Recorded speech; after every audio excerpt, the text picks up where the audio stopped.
प्रसादो यस्य प्रसादान्नवति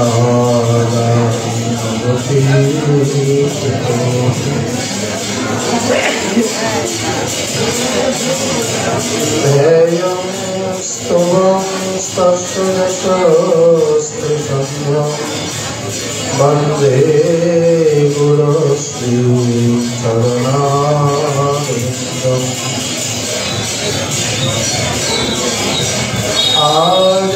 आजानुलम्बितभुजो कनकावदातो संकीर्तनैकपितरो कमलायताक्षो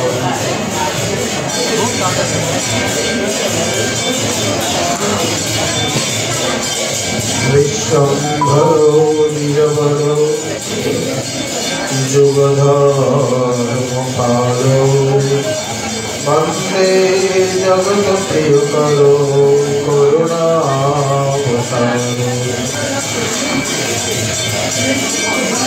वृन्दावने विहरतो विविधैर्विनोदैः श्रीदासमित्रगुरुवृन्दमुरलिनाथो वृन्दासमुल्ललितया च विशाखया च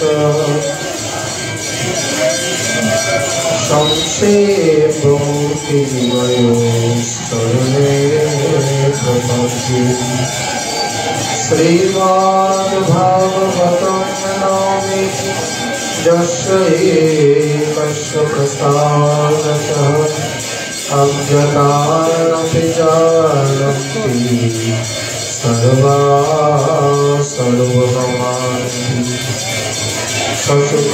सचेता तद्बुद्धस्तन्नभावो पतितरुचिरलीला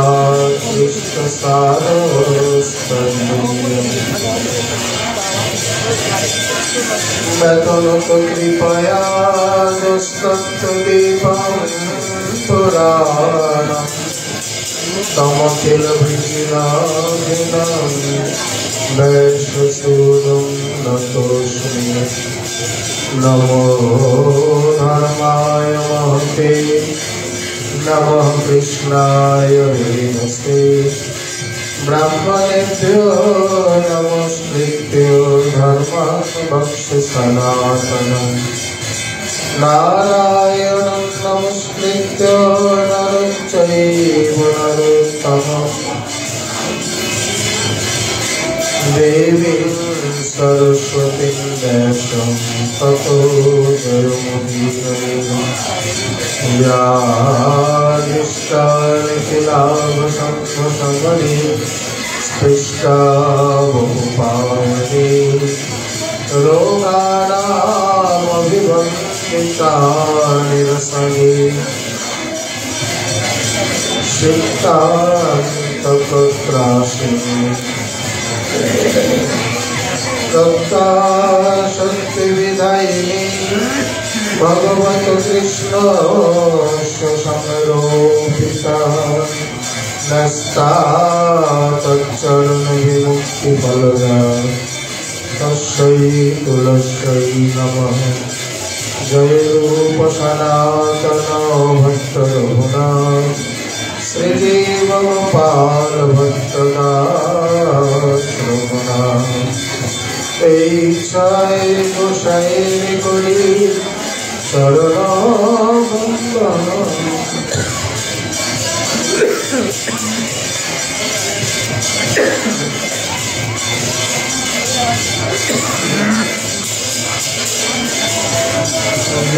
वै विघ्नना अभीष्टपुराण मंसा कृपा सिन्धुभ्यैव च पतितानां पावनेभ्यो वैष्णवेभ्यो नमो नमः। सब श्रोता वैष्णवे चरणे नमस्कार সবে মিলি চরণ ধুলি শুভে দাও আমার।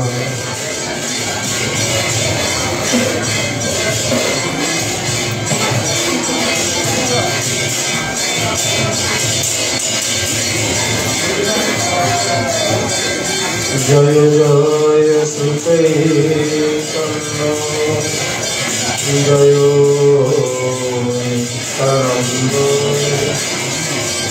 জয়াদ্বৈত চন্দ্র জয়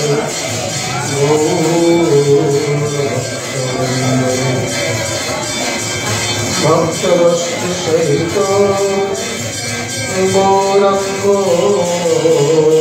জয় জয় শুনিলে চৈতন্য কথা।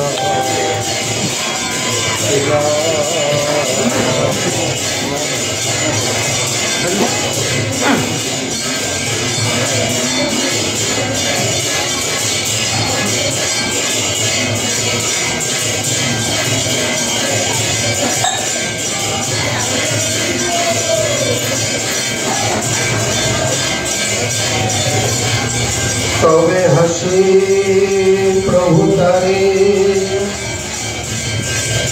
দেখাইল স্বরূপ রসরাজ মহাভাব দুই এক রূপ।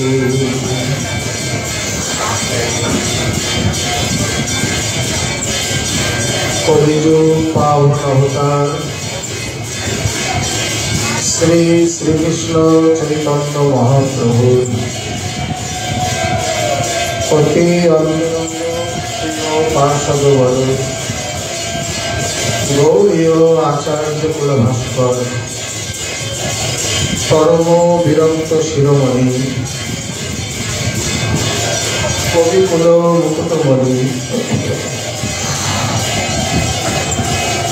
বিশ্ব বৈষ্ণব রাজসভা সভাজন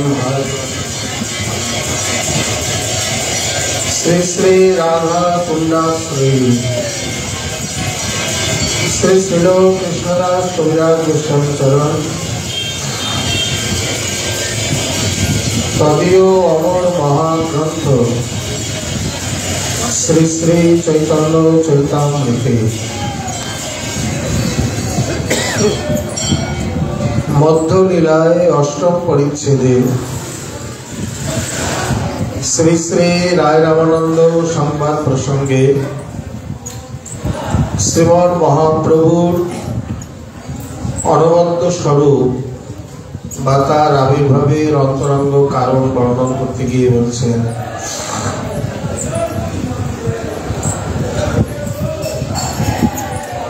তবে হাসি প্রভু তারে দেখাইল স্বরূপ রসরাজ মহাভাব দুই এক রূপ। এই পাঠটি আমার কোথাও আছে, তুষ্ট হইয়া প্রভু তারে দেখাইল স্বরূপ রসরাজ মহাভাব দুই এক রূপ। যাই হোক, হেসেই দেখা আর রসরাজ রূপেই দেখা বা তুষ্ট হয়েই দেখা, বক্তব্য বা কথা প্রায় একই। শ্রীমান মহাপ্রভু তার প্রতি অত্যন্ত সন্তুষ্ট হয়ে, এক কথায় বলতে গেলে এই জগতের যে দুর্লভতম স্বরূপ, সেই স্বরূপ একসঙ্গে তাকে দেখালেন। কেউ শ্রী রাধা মাধবের স্ফূর্তি লাভ করে, কেউ বা শ্রী গৌর সুন্দরের, আর ইনি একসঙ্গে শ্রী যুগল কিশোর এবং শ্রী গৌর কিশোর, পৃথক আবার উভয়ের মিলিত তনু, মানে একসঙ্গে দার্শনিকগত ভাবে, দর্শনগত এবং রসগত উভয়বিধ রূপেই শ্রী রায় দর্শন লাভ করলেন। অচিন্ত ভেদাভেদ বাদে যুগপদ ভেদ এবং বিভেদ দার্শনিক কক্ষায় কি যে তত্ত্ব অনুভূতি বা রসগত কক্ষাতে গিয়েও সেই তত্ত্ব। অতএব এই প্রকার দুর্লভ দর্শন আর কেউ কখনো পেয়েছে কিনা বা কারোর ভাগ্যে সংঘটিত হয়েছে কিনা সন্দেহ। অতএব তুষ্ট হইয়া প্রভু তারে দেখাইল স্বরূপ, রসরাজ মহাভাব দুই এক রূপ। রসরাজ বলতে শ্রীকৃষ্ণচন্দ্র, রসানাং রসেষু রাজা শ্রেষ্ঠ য স ইতি। রসরাজ শ্রীকৃষ্ণচন্দ্র। মহাভাব বলতে রসরাজ মহাভাব, এই দুটি শব্দ যদি যোগ করা হয় তাহলে রসরাজ পুংলিঙ্গ ঠিক আছে, কিন্তু মহাভাব পুংলিঙ্গ হয়ে গেল, অথচ বোঝাচ্ছে শ্রী রাধারানীকে। এইখানে রসরাজ মহাভাবা দুই এক রূপ বা মহাভাবাঢ্যা এই প্রকার বললে ভালো হতো। সবসময় অত ব্যাকরণ মিলানো যায় না, কারণ এটি বাংলা পয়ার গ্রন্থ বা পদ্ম ছন্দে রচিত গ্রন্থ। অতএব সেই ছন্দের দিকেও দৃষ্টি রাখতে হয়। এই কারণে যেভাবেই হোক ভাব বুঝানো দিয়ে কথা। রসরাজ এবং মহাভাব। রসরাজ বলতে উনি যদি রসরাজ হয় তাহলে রাধারানী কি রসরাজ্ঞী নয়? বলে সেটাও তো স্পষ্ট করেনি। একজনের উপলক্ষণে আর একজনকে বুঝে নিতে হবে। আর রাইদনী যদি মহাভাবময়ী হন, মহাভাববতী হন, তাহলে শ্রীকৃষ্ণ কি মহাভাব সম্পন্ন নয়, নাকি তিনি মহাভাবের বাইরে? মৌনাক্ষ মহাভাব তো তার মধ্যেও রয়েছে। তাহলে ওই একের ইঙ্গিতে অপরকে বা একের লক্ষণে অপরকে বুঝে নিতে হবে। এই শ্লোকটি মুখ্যত বলতে গেলে উপলক্ষণে রচিত, মানে বলেছেন স্বয়ং জ্ঞাত্বা অন্যচ্চ জ্ঞাপয়তি তৎ উপলক্ষণম। যিনি নিজে স্বয়ংকে জ্ঞাপন করে অন্যকেও জ্ঞাপন করান, তিনি হচ্ছেন উপলক্ষণ। যেমন রসরাজ শব্দেতে শ্রীকৃষ্ণ এবং শ্রী রাধা মুখ্যত কৃষ্ণকে বুঝালেও তত্ত্বত রাধারানীকেও বোঝায়, বা যারা বোঝার তারা বুঝে নেয়। কারণ ইনি রসরাজ, ইনি রসবান, উনি রসরাজ্ঞী, রসবতী। কেউ ভিন্ন নয়, কেউ কার থেকে কোনো অংশে কম নয়। জোহে দোহা বাড়ি কেহ মুখ নাহি মুড়ি, কেউ কম যায় না। আর ইনি মহাভাবময়ী, উনি মহাভাবময়। অতএব এই কারণে বলছেন তুষ্ট হইয়া প্রভু তারে দেখাইল স্বরূপ, রসরাজ মহাভাব দুই এক রূপ। এরূপের তুলনা হয় না। মনে হয় গৌড়ীয় বৈষ্ণবের এইভাবে উপাসনা করলেই ভালো হতো। বিশেষ করে এরকম কিছু চিত্র আমরা দেখি, শ্রী রাধাকৃষ্ণ দুই পাশে, মধ্যস্থলে শ্রীমন মহাপ্রভু, বা জয় রাধা রানী জয় শ্যাম সুন্দর তনু মন মিলন গৌর গুণাকর। এখানে নবদ্বীপ লীলা এবং বৃন্দাবন লীলা পৃথক আদি বা আস্বাদ্য বলে এই কারণেই মনে হয় পৃথক পৃথক উপাসনা বা আলাদা আলাদা মুক্তি করে। যাই হোক, একই কথা, উপাসনা দিয়ে কথা। কিন্তু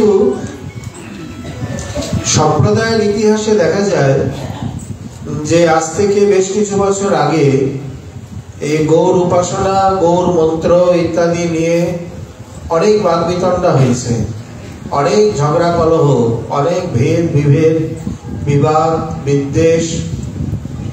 শ্রী রামকৃষ্ণ পণ্ডিত বাবাই ওনার সময়েও হয়েছে। উনি দেখলেন একদিকে গুরু জ্যাঠাগুরু, কাকাগুরু, অন্যদিকে বেশগুরু বা শিক্ষাগুরু ইত্যাদি কোন দলে যাবেন? মানে একদল গৌরমন্ত্রের সপক্ষে, আর একদল গৌরমন্ত্রের বিপক্ষে। উনি তখন কাউকে কিছু না বলে চুপচাপ কোথাও হারিয়ে যেতেন, কোথাও চুপচাপ কোনো বনে গিয়ে ভজন সাধন করতেন, দেখা দিতেন না, প্রকট হতেন না। আবার যখন খবর পেতেন যে না বিবাহ সমাপ্ত হয়েছে বা তারা নিজেরা মেনে নিয়েছে, তারপরে আবার প্রকট হতেন। এইভাবে একাধিকবার একাধিক ইতিহাসে আমরা দেখতে পাই যে গৌর মন্ত্র, গৌর উপাসনা, গৌর স্বরূপ ইত্যাদি নিয়ে বিভেদ। মানে বিভেদ কোথায়? মহাপ্রভু যুগাবতার রূপে এসছেন, তার কথা, তার আলোচনা, পদ কীর্তন ইত্যাদি পর্যন্তই সীমিত। তাকে আবার নিয়ে সিংহাসনে ঠেলে তোলা, আলাদা করে তার মন্ত্র জপ করা, তার স্বরূপ চিন্তন করা, তাকে আলাদা করে ভোগ লাগানো, আরতি করা, এই সমস্ত কিছু নিয়েই একদল বাদ উঠিয়েছিলেন। তিনি আছেন, মানে ব্যাপারটা কিরকম? যেমন অন্য সাম্প্রদায়িক আছে,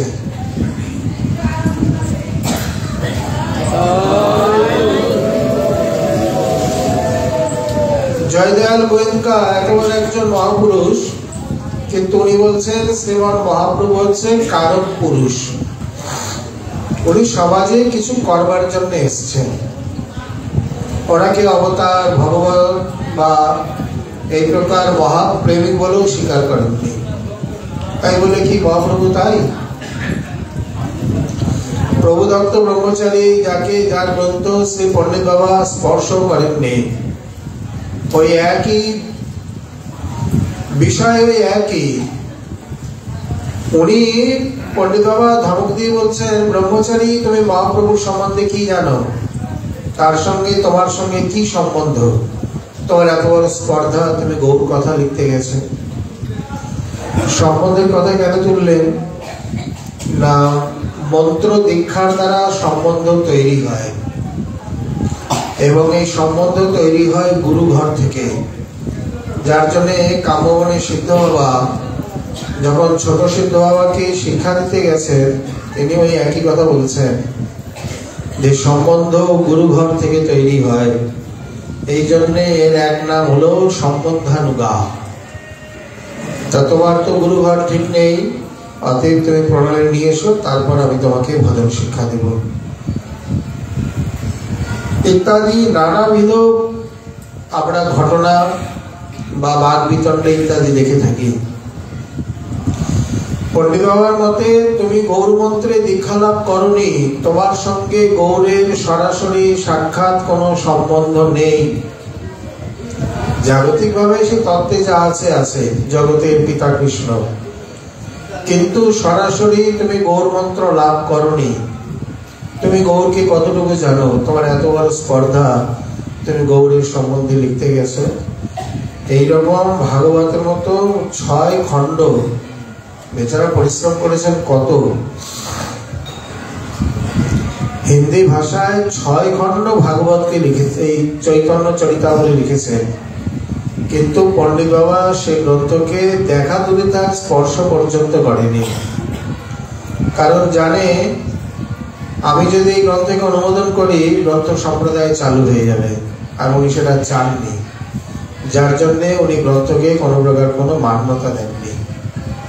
এই জন্যে আমাদের বাংলা ভাষীর কাছে এই গ্রন্থের মূল্য, ভূমিকা বা সেই প্রকার কোনো গুরুত্ব নেই, জানেও না অনেকে। হিন্দি ভাষীদের কাছে আবার রয়েছে।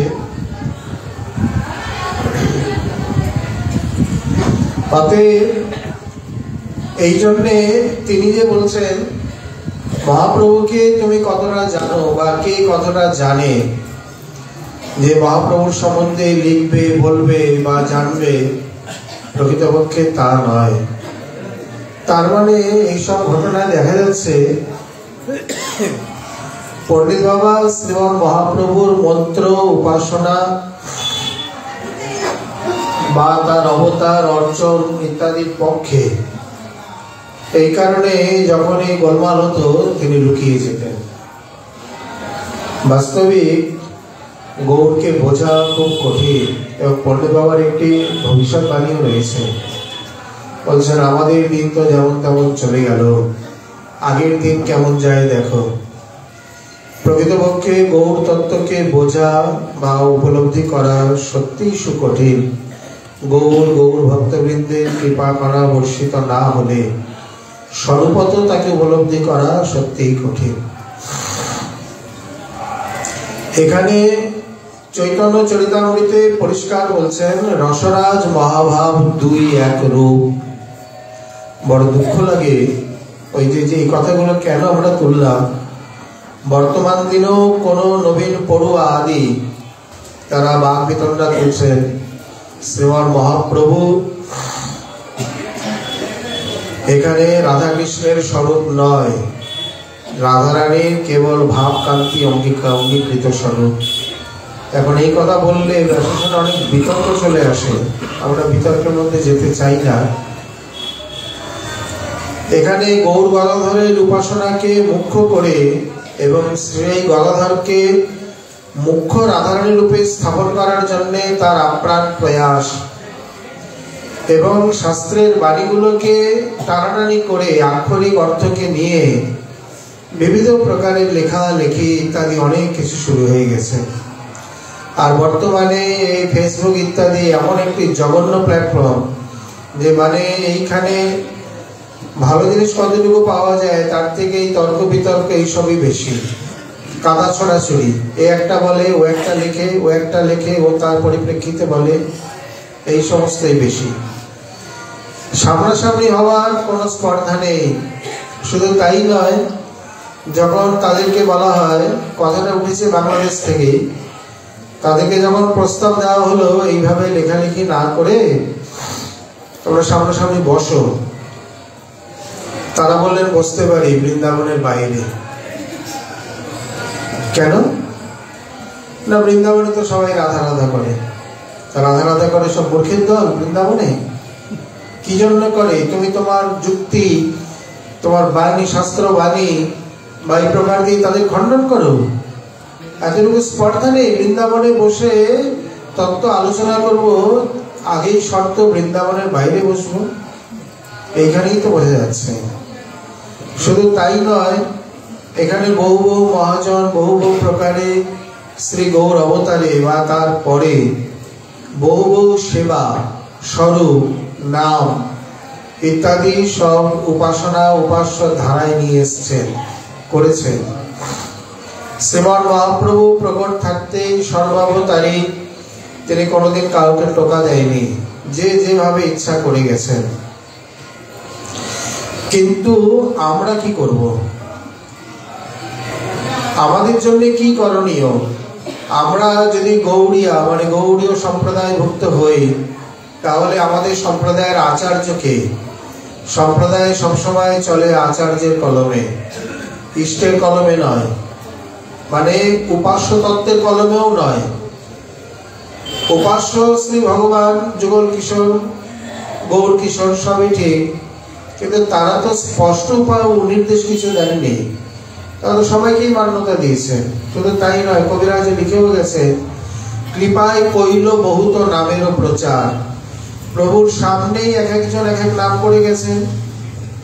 হরিদাস ঠাকুর সারা জীবন মহামন্ত্র উচ্চারণ করে শেষ বেলায় শ্রীকৃষ্ণ চৈতন্য নাম মুখে করিতে উচ্চারণ, নামেরও সহিত প্রাণ কইল নিষ্ক্রামণ। মহাপ্রভু কিছু বলেননি। ভট্টাচার্য কৃপা লাভ করে তিনি এক নাম শুরু করে দিলেন, শ্রীকৃষ্ণ চৈতন্য শচীসুত গৌর গুণধাম। এই ধ্যান, এই জপ, লয় এই নাম। কই মহাপ্রভু নিষেধ করেছেন? অন্য কেউ করেছেন? যার জন্য এই যে গৌর ধাম, যেই নাম প্রচলন ইত্যাদি, শাস্ত্র তো বটেই, কিন্তু পরম্পরাগত কতখানি। সম্প্রদায়ের আচার্য হচ্ছেন শ্রী ছয় গোস্বামী। কোথায় আছে? কে লিখেছে? প্রমাণ কি? মুখে বলছেন? বলে না, প্রমাণ তো অবশ্যই দরকার। চৈতন্য চরিতামৃত, প্রেম ভক্তি চন্দ্রিকা সব বাংলা পায়ারে ত্রিপদীতে লেখা, অথচ তার টিকা বিশ্বনাথ চক্রবর্তী সংস্কৃতে করে গেছেন যাতে পণ্ডিত সমাজে মান্যতা পায়। প্রেমভক্তি চন্দ্রিকায় ঠাকুর মশাই যেখানে লিখছেন, মহাজনের যেই পথ তাতে হব অনুরত, পূর্বাপর করিয়া বিচার। এটি মহাভারতের কথার ধারা সেই প্রকার। পথ কাকে বলে? যুধিষ্ঠিরকে জিজ্ঞাসা করেছিলেন সেই যক্ষরূপী, তখন তিনি বলছেন মহাজন যেন গত সপন্থা। এরই এক প্রকার অনুবাদ বলা যায় এটি, মহাজনের যেই পথ তাতে হব অনুরত, পূর্বাপর করিয়া বিচার। এখন মহাজন কজন, কে কে, তারা কোন পথে গেছে, তাহলে কটা পথে আমরা চলব। এই জন্য এখানে নিচে সঙ্গে সঙ্গে লিখলেন পূর্ব এবং অপর করিয়া বিচার। পূর্বের মহাজন এবং পর মহাজন উভয়বিধ মহাজনকে বিচার করে। কে কে? চক্রবর্তীবাদে স্পষ্ট কলম হলো, প্রাক চৈতন্য যুগে বিল্লমঙ্গলাদায় খলু পূর্ব মহাজনা। শ্রীমন মহাপ্রভুর পূর্বে যাদের বাণীকে প্রভু আস্বাদন করে গেছেন, বিদ্যাবতী, চণ্ডীদাস, জয়দেব ঠাকুর, বিল্লমঙ্গল ঠাকুর ইত্যাদি হচ্ছেন পূর্ব মহাজন। আর ষড়গোস্বামী এবং পর মহাজনা, ছয় গোস্বামী, মুখ্যত অষ্ট গোস্বামী ইত্যাদি পর মহাজন, মানে পর চৈতন্য যুগে, চৈতন্যের আবির্ভাবের পর। তাহলে ছয় গোস্বামীর দ্বারা যদি সম্প্রদায়ের প্রবর্তন হয়, বা ছয় গোস্বামী সম্প্রদায়কে পরিচালনা করে, সব সম্প্রদায়ে কি নিম্বার্ক, কি রামানন্দী বা রামানুজি ইত্যাদি সব সম্প্রদায়ের যে আচার্য রয়েছে, আচার্যের কলম, ভাষ্য ইত্যাদি অনুযায়ী আচার্য পরিচালিত, এই সম্প্রদায় পরিচালিত হয়।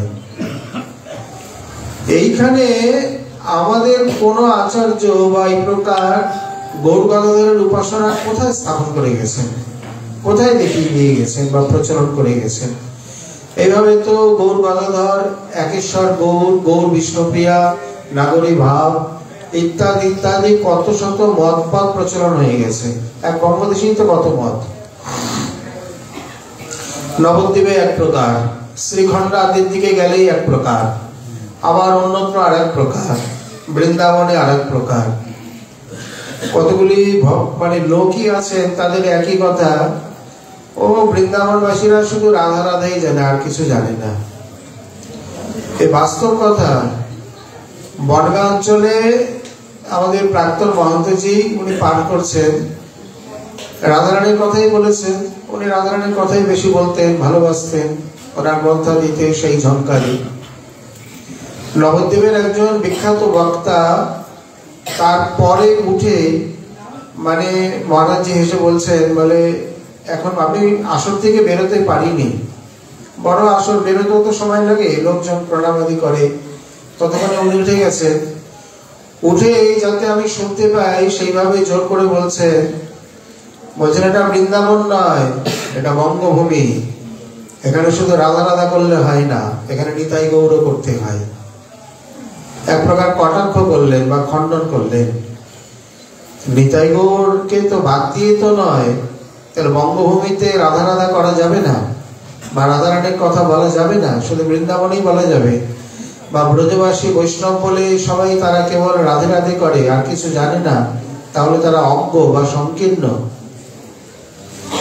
বিশেষ করে তা নয়।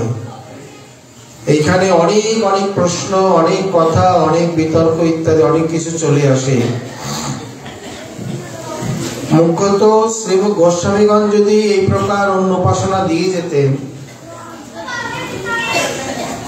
এখানে এই পরিপ্রেক্ষিতে কতগুলি প্রশ্ন হলো যে শ্রী গদাধর পণ্ডিত যদি মুখ্যতই মানে স্বয়ং রাধারানী হন, তাহলে মহাপ্রভু যখন নীলাচলে, নবদ্বীপের কথা আমরা বাদই দিলাম, তিনি যখন নীলাচলে রাধা ভাব মাধুরী বা ইত্যাদি আস্বাদন করে চলেছেন, যেই কালে হরে প্রভু যেই কালে করে জগন্নাথ দর্শন, সেই কালে হরে তারে মুরলী বদন।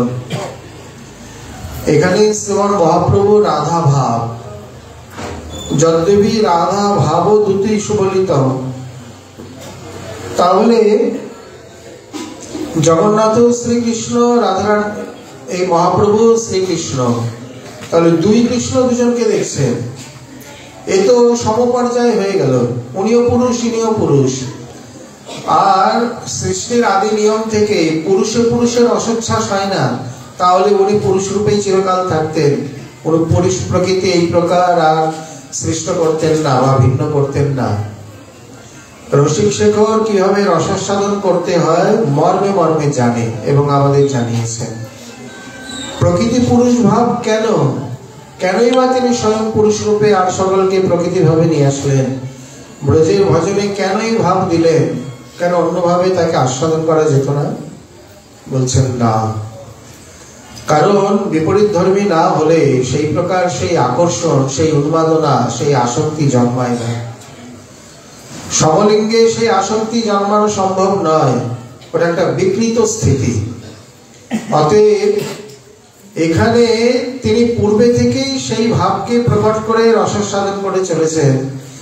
তাহলে মহাজনের অনুভবে যেটি বলা যায় যে ওখানে তিনি সম্পূর্ণ রাধাভাবে বিভাবিত কৃষ্ণ কে? জগন্নাথ, মহাপ্রভু নয়। আর মহাপ্রভু তাহলে মহাপ্রভু কৃষ্ণ ভাবে বিভাবিত রাধা, এখানে ভিন্ন হয়ে গেছে। দণ্ডভঙ্গ ওটা তো একটা ছল, যাতে মহাপ্রভু এইভাবে যেতে পারে। ছল করে বললেন তোমরা আমার সব সর্বনাশ করলে, আমি তোমাদের সঙ্গেই যাব না। বিরাট স্বরূপ লম্বা লম্বা চরণ বিন্যাস করে 18 নালা থেকে রওনা দিলেন। জগন্নাথ স্বামী নয়ন পথগামী ভব তুমি, এসেই সরাসরি জগন্নাথকে আলিঙ্গন করতে গেলেন। এরপরে তিনি যতবারই গেছেন নিজেই নিজের ভাব সম্বরণ করে গরুড়ের পশ্চাতে দাঁড়িয়ে দর্শন করেছেন, কারণ সামনে গেলে নিজেকে রক্ষা করতে পারবেন কিনা সন্দেহ। তাহলে যেই কালে করে প্রভু জগন্নাথ দর্শন, সেই কালে হেরে তারে মুরলী বদন। মুরলী বদন রূপে কে দেখে? রাধারানী দেখেন। এখানে শুধু ভাবে নয়, এখানে সাক্ষাতেই, কারণ দুজনেই কৃষ্ণ, এক অচল ব্রহ্ম, এক সচল ব্রহ্ম রূপে। তাহলে অচল ব্রহ্ম আজ রাধা ভাবে বিভাবিত কৃষ্ণ কেন?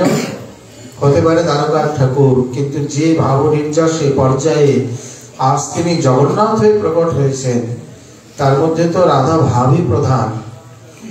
অতএব সেই ভাবে প্রাধান্য দিয়ে তাকে এই প্রকার উক্তি করা হয়েছে।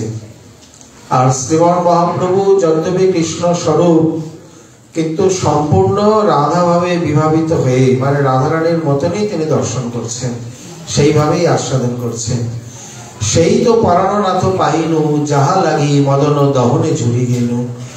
এই ধোয়া নাচে গানে বেলা দ্বীপ প্রহর, একটাই পদ, আর কোনো পদই নেই। সেই তো পরাণনাথ পাইনু, কার ভাব এটি? সেই তুমি, সেই আমি, সেই নব সঙ্গম, তথাপি আমার মন হরে বৃন্দাবন। বৃন্দাবনে উদয় করা হো আপন চরণ।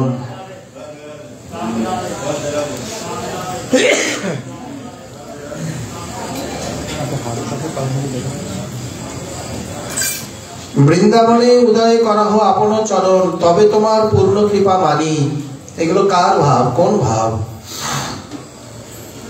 ব্রজেই চলো ব্রজনাথ দিন কয়েকের মতো। গন্ডিচা মন্দির মার্জন কেন চেয়ে নিলেন? এইসব পর্যায়ক্রমে যদি আমরা বিচার বিশ্লেষণ অনুশীলন করি, তাহলে দেখা যাবে শ্রীমন মহাপ্রভুর যে ভাব বা যেভাবে তিনি মুখ্যত আস্বাদন করে গেছেন। শুধু তাই নয়, যখন তিনি বাচ্চা বেশে কৃষ্ণ স্বরূপে, তখন তার পাশে রাইধর রূপে শ্রী গদাধর। আর যখন তিনি মুখ্যত আস্বাদন করছেন, গম্ভীরার কোনো বর্ণনায় কোথাও আছে শ্রীমান মহাপ্রভুর পাশে শ্রী গদাধর পণ্ডিত? কোথায়? তাহলে তাকে স্থাপন করলেন না কেন? ওনাকে নিয়েই রসাস্বাদন করলেন না কেন? সর্বোপরি কথা, রাধারানীকে গতকাল আমরা আলোচনা করে এসেছি। রাধারানীকে চাক্ষুষ যদি কেউ একবার দেখে নিতে পারে, তাহলে তিনি প্রেম প্রাপ্ত হয়ে ধন্য হয়ে যাবেন।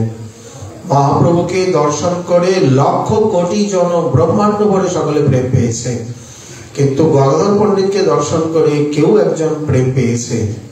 উনি দান করেছেন সেই কথা নয়, ওনাকে দেখে কেউ প্রেম প্রাপ্ত হয়েছে এমন একটি দৃষ্টান্ত থাকলেও যথেষ্ট, আমরা পাই না।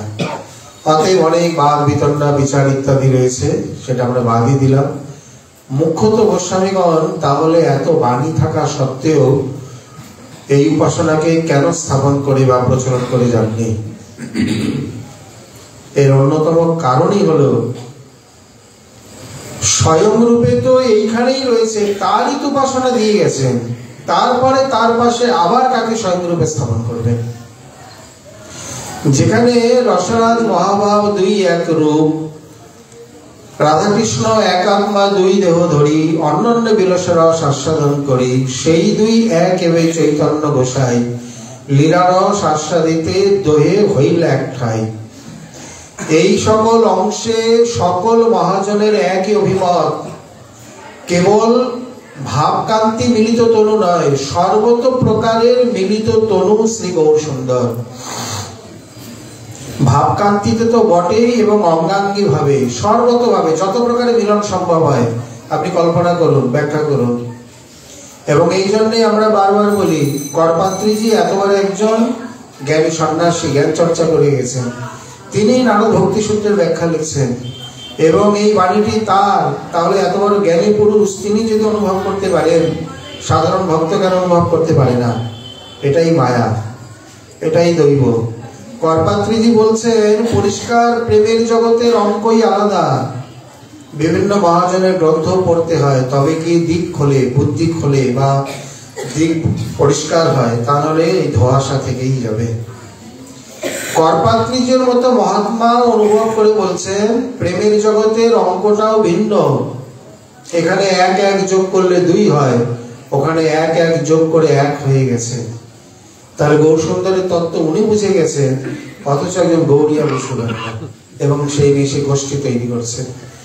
শুধু তাই নয়, করুক, প্রভু যখন যাকে কৃপা করবে। গোপীনাথ আচার্য বলেই দিয়েছেন, ঈশ্বরের কৃপালে সহিত যাহারে, সেই ঈশ্বর তত্ত্ব বুঝিবারে পারে। কোন জ্ঞান, যুক্তি, তর্ক, শাস্ত্র, টিকা টিপ্পণী এইসব দিয়ে উপলব্ধির বিষয় নয়। ন বুদ্ধা ন টিকা ন বৌদ্ধা শ্রুতে ন বা।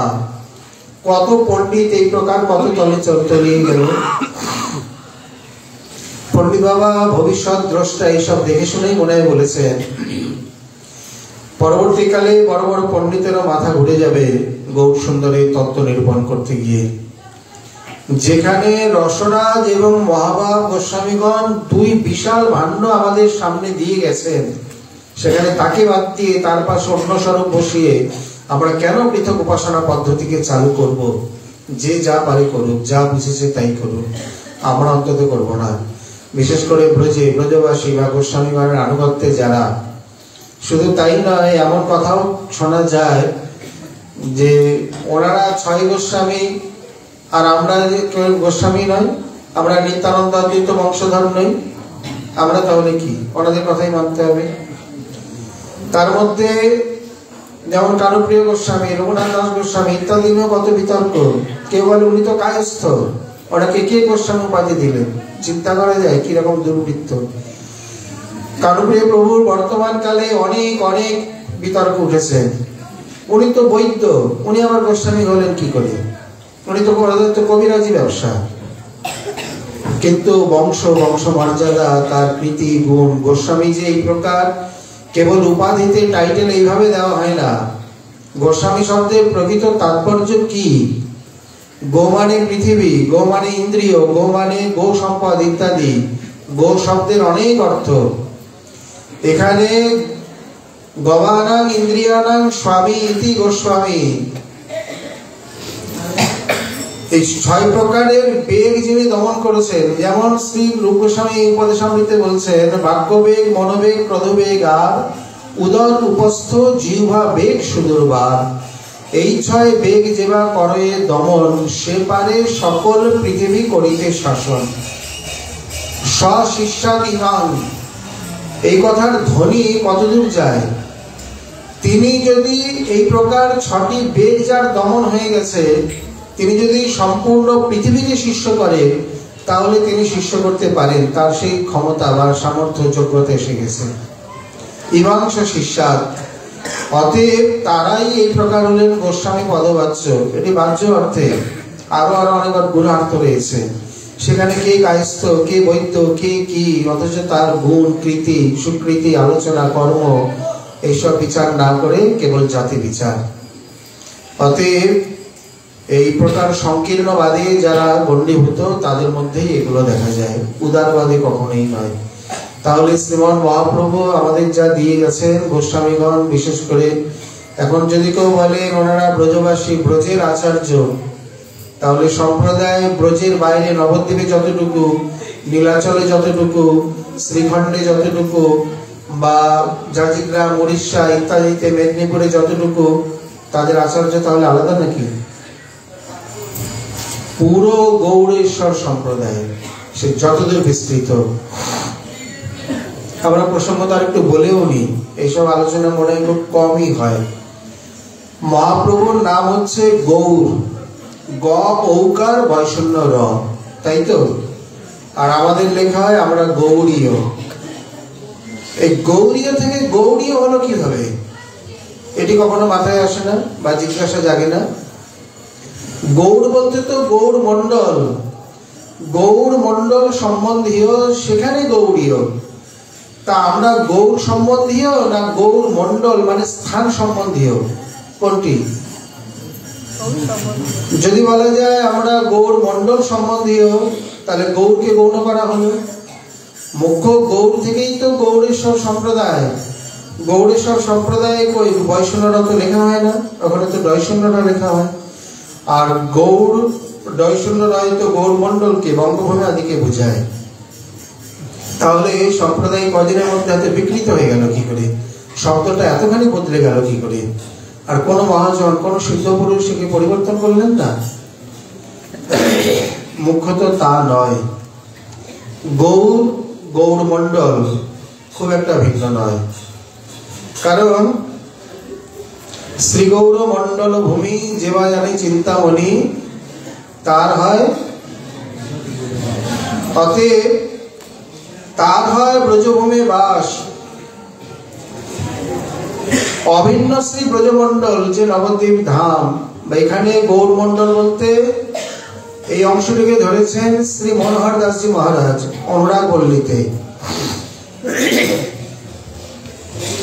গৌড় বলতে কেবল গৌড় ভূমি নয়, মানে কেবল বাংলা বা বঙ্গদেশ আমরা যতটুকু বলি।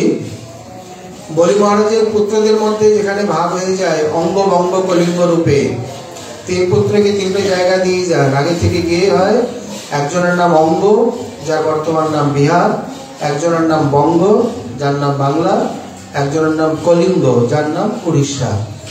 এই পুত্রদের নামে অঙ্গ, বঙ্গ, কলিঙ্গ হয়ে গেছে। তার মধ্যে কেবল বঙ্গদেশ গৌড় নয়, এখানে উনি দশবিধ গৌড় মণ্ডল ইত্যাদি দেখিয়েছেন। তার মধ্যে দক্ষিণ ভারতের সীমা থেকে শুরু করে একেবারে উত্তর পূর্ব রাজ্য কামাখ্যাদি পর্যন্ত সবটাই গৌড়মণ্ডল। এখানে বর্তমানে আমরা মধ্যপ্রদেশের পর থেকেই দক্ষিণ ভারত বিচার করি, কিন্তু তাদের মতে আবার তা নয়, তাদের মহারাষ্ট্রের পর থেকে দক্ষিণ ভারত, অন্ধ্রপ্রদেশ, তামিলনাড়ু, কেরল ইত্যাদি নিয়ে, কর্ণাটক ইত্যাদি নিয়ে তাদের দক্ষিণ ভারত। এই পঞ্চ দ্রাবিড় থেকে বা পদ্মপুরাণের যে কথা ভক্তি দেবী দেবর্ষী নারদকে বলছেন, উৎপন্না দ্রবিড়ের সাহন, ওদিকে একেবারে সাগর কিনার পর্যন্ত পুরোটাই দ্রাবিড় দেশ, পুরোটাই দ্রাবিড় আমনায়। পঞ্চ দ্রাবিড় ইত্যাদি বর্তমানে এখানে আলাদা করলেও এইভাবে নয়। মধ্যপ্রদেশের পর থেকে গৌড়মণ্ডলের মধ্যে অন্তর্গত করা হয়েছে। তামিলনাড়ু, তেলেঙ্গানা, অন্ধ্রপ্রদেশ, কর্ণাটক, কেরল ইত্যাদি করে, তাহলে মোটামুটি দক্ষিণ ভারত চলে এলো। পূর্বেতে এখানে অঙ্গবঙ্গ রয়েছে, আর বিস্তৃত হতে হতে একেবারে কামাখ্যা পর্যন্ত, মানে আসামে নীল পর্বত ইত্যাদি এদিকে। তাহলে ভারত তো বয়ের আকৃতি, উত্তর দক্ষিণেই তো বেশি লম্বা, আর এদিকে তাহলে বাদ রইল কই? এদিকে গুজরাট ইত্যাদি মানে পশ্চিমে কেবল বাদ রয়ে যায়, কিন্তু উপলক্ষণে তারাও চলে আসে। এই সমস্ত এলাকা ইত্যাদি নিয়ে গৌর মণ্ডল অনুরাগ মল্লির মতে কেবল বঙ্গভূমি এখানে ছড়িয়ে আছেন বা সম্প্রদায় ভুক্ত বা সম্প্রদায়কে প্রচার প্রসার করছেন, আজ সম্পূর্ণটাই গৌড়ীয় সম্প্রদায়ের অন্তর্ভুক্ত। এই গৌর সম্বন্ধীয় পরবর্তীকালে গৌড়ীয় হয়ে মানে অভিহিত হয়েছেন বা প্রচার লাভ করেছেন। গৌর আর গৌর এর মধ্যে খুব বেশি ভেদ নেই, যে কারণে পরবর্তীকালে কোনো মহাজন আর পরিবর্তন করেননি। অতএব আমরা গৌড়ীয়, গৌড়ীয় বলতে পুরো গৌড়েশ্বর সম্প্রদায়ের আচার্য ছয় গোস্বামী, কেবল নবদ্বীপ নীলাচল, অন্ধের বা কামাখ্যা বা মেদিনীপুরের বা লন্ডনের এই প্রকার নয়, পুরো গৌড়ীয় সম্প্রদায়। অতএব সেটা ব্রজ হতে পারে, নবদ্বীপ হতে পারে, নীলাদ্রি হতে পারে, তার বাইরে অন্য স্থান হতে পারে, তাদের কলম যতদূর যতদূর পর্যন্ত যাবে সম্প্রদায় ততদূর প্রত্যেকে এই বিধিবিধানকে মানতে বাধ্য। যদি বলেন আমি মানব না, আমার মন যায় না, আমি পৃথক উপাসনা করলাম, ক্ষতি কি? ক্ষতি কিছু নয়। তাকে অনেক বোঝানো হয়েছিল হরিদাস দাসজিকে দিয়ে, হরিদাস দাসজিও গৌর গদাধরের উপাসনা করে গেছেন, কিন্তু উনি কোনোদিন কারোর ওপর এটা চাপাতে যাননি। হরিদাসজি এমন একজন নিরপেক্ষ মহাপুরুষ। তখনকার দিনে শ্রী সমাজবাড়ি ইত্যাদি, বন্ধু সুন্দর, বৃন্দাবনের ধারা, পুরীর ধারা, অন্যান্য শ্রীখণ্ড আদির ধারা, প্রত্যেকের সঙ্গে তার অন্তরঙ্গতা, ওঠা বসা, যাওয়া, গ্রন্থাদি রচনা ইত্যাদি। কিন্তু উনি এত সুকৌশলে প্রত্যেককে গ্রন্থে স্থান দিয়েছেন, না কাউকে বড় করেছেন, না ছোট করেছেন, না সমালোচনা করেছেন, না বড় মালা দিয়েছেন। প্রত্যেকের সঙ্গে ওঠা বসা করে নিজের মানে নিজের নিষ্ঠায়, এটি স্বাভাবিক। তার দীক্ষাগুরু শ্রী হরিমোহন শিরোমণি গোস্বামী প্রভু গদাধর পণ্ডিত শাখা বা সেই পরম্পরায়, তা স্বাভাবিক রূপে তার কুলের দেবতা তো গৌর গদাধরী, তো উনি তার উপাসনা করেছেন বা করে যেতেই পারেন। কিন্তু হরিদাসজির এই 65-66 গ্রন্থের মধ্যে আপনি কোথাও বের করে দেখান তো যে হরিদাসজি একে স্থাপন করে গেছেন বা কারোর ওপর চাপিয়ে দিয়ে গেছেন, বা এইটাই যথার্থ, বা এটা না করলে হবে না। তো এরকম তো আমরা কোনো লেখার মধ্যে দেখি না। এইরকম নিরপেক্ষ মহাপুরুষ মানে যুগ শতকল্পে আর হবে কিনা সন্দেহ আছে। অতএব যার যেটি ভালো লাগে করো, কোনো আপত্তি নেই। শ্রীমান মহাপ্রভু নিজের সময় থেকেই তাকে মান্যতা দিয়ে গেছেন যে কৃপায় কইল বহুত নামেরও প্রচার, এবং ভাগবতের এই বাণীকে অবলম্বন করে এবং ব্রত সপ্রিয় নাম কীর্তা জাতানুরাগ দ্রুতচিত্ত উচ্চৈ হসৎ তথো রদিতি রৌতি গায় তনুমাদ বনৃত্যতি লোকবাহ্যঃ। শ্রীধর স্বামী এই টিকায় অনেক সুন্দর ব্যাখ্যা করেছেন। এবং ব্রত সপ্রিয় নাম কীর্তা, শ্রী ভগবানের যে সুন্দর নাম ইত্যাদি রয়েছে সেই নাম তিনি অতি অবশ্যই অনুরাগ ঘরে কীর্তন করবেন বা জপ করবেন ইত্যাদি, এটি তার জন্য ব্রত। জাতানুরাগ দ্রুতচিত্ত উচ্চৈ, এই নাম অনুশীলন করতে করতে তার অনুরাগ সঞ্জাত হবে। দ্রুতচিত্ত উচ্চৈ, এখানে দ্রুত মানে অনেকে মনে করেন তাড়াতাড়ি, যদ্যপি একটি অর্থ তাই, কিন্তু এখানে দ্রুত মানে তাড়াতাড়ি নয়। দ্রু ধাতু দ্রবণে, দ্রুত মানে দ্রবীভূত, অর্থাৎ দ্রুতচিত্ত মানে দ্রবীভূত চিত্ত, অর্থাৎ ইষ্টের প্রতি অনুরাগ প্রাপ্ত হয়ে তার চিত্ত দ্রবীভূত হবে। তখন তিনি কি করবেন? উচ্চই, তখন সমস্ত লোকাপেক্ষাকে উপেক্ষা করে হসতি অথ রদিতি রৌতি গায়তি উন্মাদ বা নৃত্যতি লোকবাহ্যঃ, হাসেন, গান করেন, নাচেন, উন্মাদের মতো নৃত্য করেন, যা খুশি তাই করতে থাকেন, কোনো প্রকার লোকাপেক্ষাকে অপেক্ষা করে না। যেমন সিদ্ধ গৌরকিশোর বাবা আদি মহাত্মার যে কতগুলি স্থিতি বলা হয়েছে, জড়ন্মত্ত, পিশাচ, বালবৎ, মুখ্যত এই 4 প্রকারের স্থিতি হয়ে যায়। কেউ জড়ের মতো হয়ে যায়, কেউ উন্মাদের মতো, কেউ অবধূতের মতো, কেউ বালকের মতো। মুখ্যত সিদ্ধ বা মুক্ত পুরুষে এই চতুর্বিধ স্থিতি দেখা যায়। সবই প্রমাণ রয়েছে। জড়ের মতো, যেমন রাজর্ষি জড় ভরত, পূর্বজন্মের ভরত, এই জন্মের জড়তা, দুটি মিলেই তো জড় ভরত হয়েছে। এই ব্রাহ্মণ জন্মের তো কোনো নাম উল্লেখ নেই।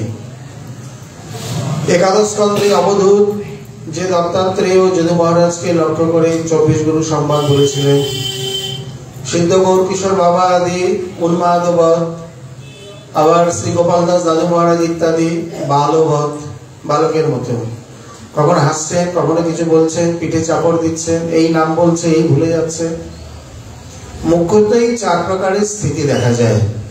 তার মধ্যে সিদ্ধ বাবার যে অদ্ভুত চরিত্র, বাজার থেকে পোকা বেগুন এনে হাতে টুকরো টুকরো করে পোকা অংশ বাদ দিয়ে গঙ্গা জলে ধুয়ে নারকেলের মালায় গঙ্গা জল নিয়ে তার মধ্যে টুকরোগুলোকে ডুবিয়ে দিয়ে, বেগুনকে আর কোনোদিন ডোবে নাকি, ওই উপরে যতটা ভাসে, ভজপতি তো উদ্ধার শ্রী গৌর হরি, মহাপ্রভুকে দিলেন কাঁচা বেগুন খাইয়ে।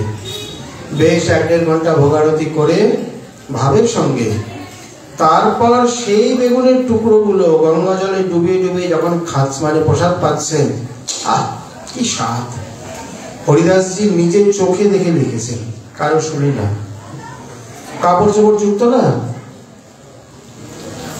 কস্মাৎ ভজন্তি কবয় ধনদুর মদন্তান, এই শ্লোকের মূর্ত বিগ্রহ সিদ্ধ বাবা।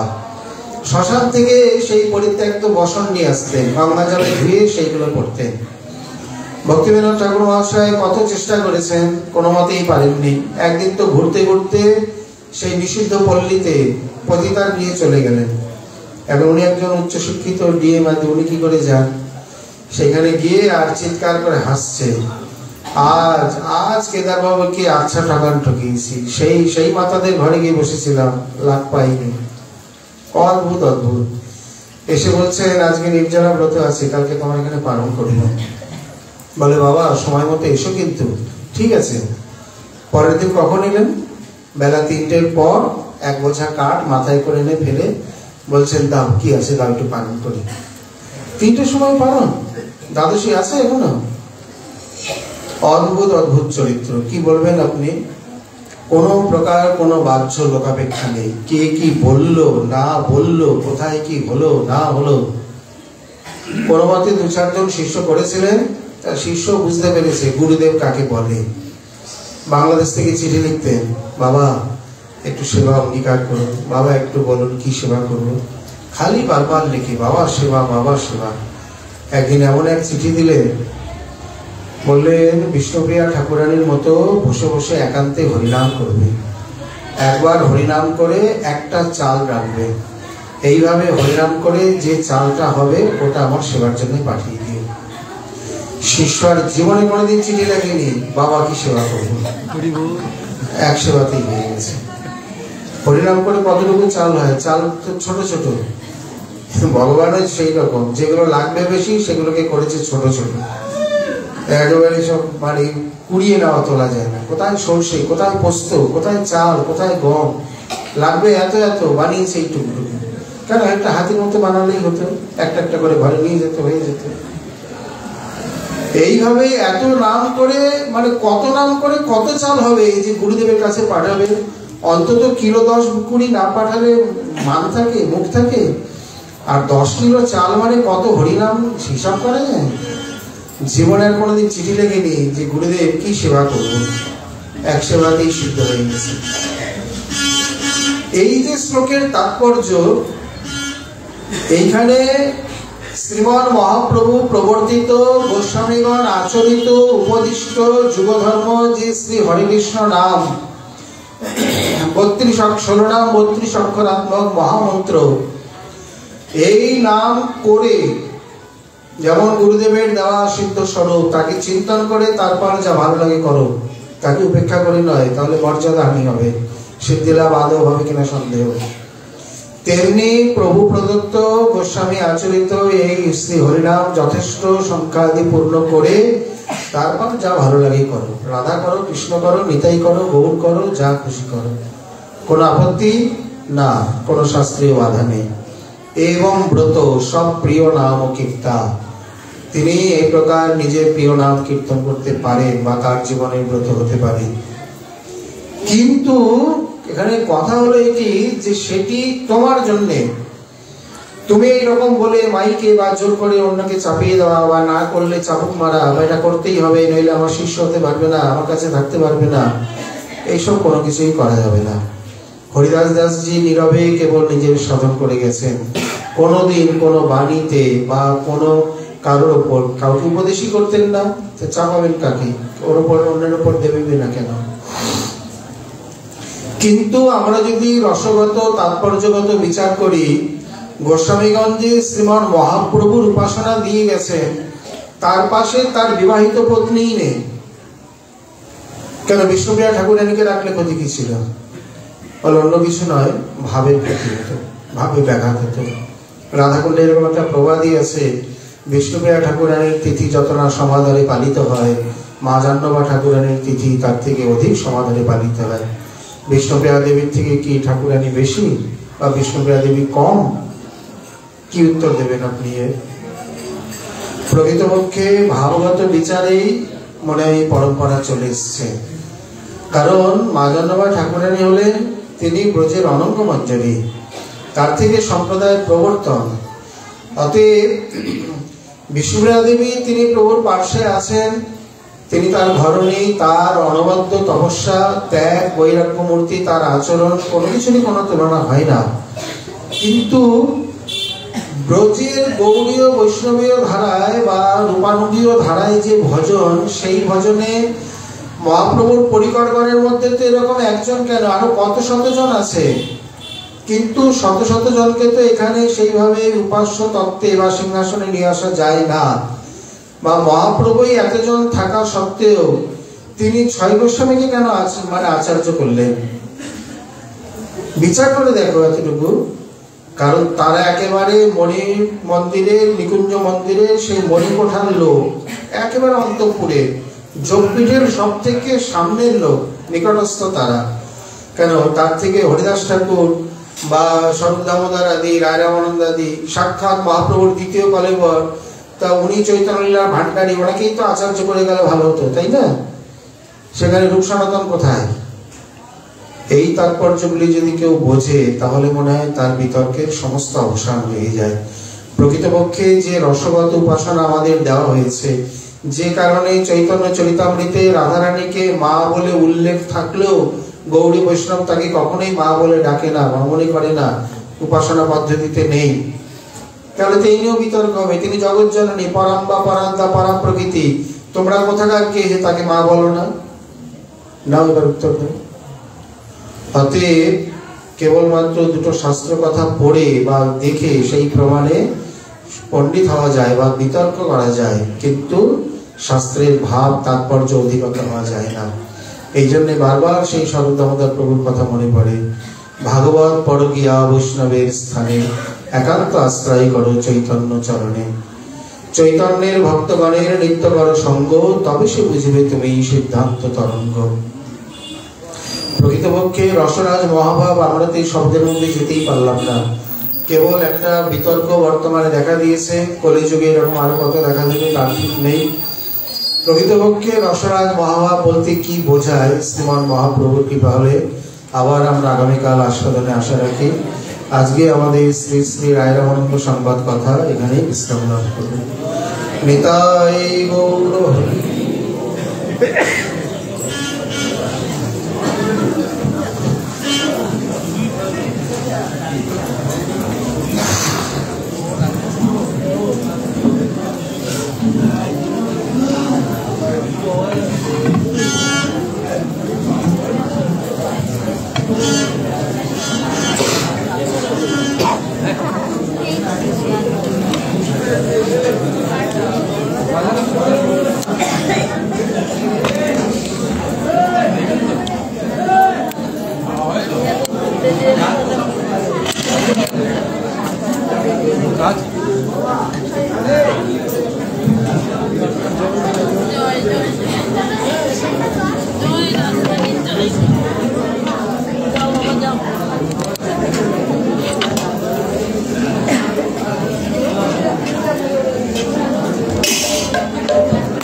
Gracias.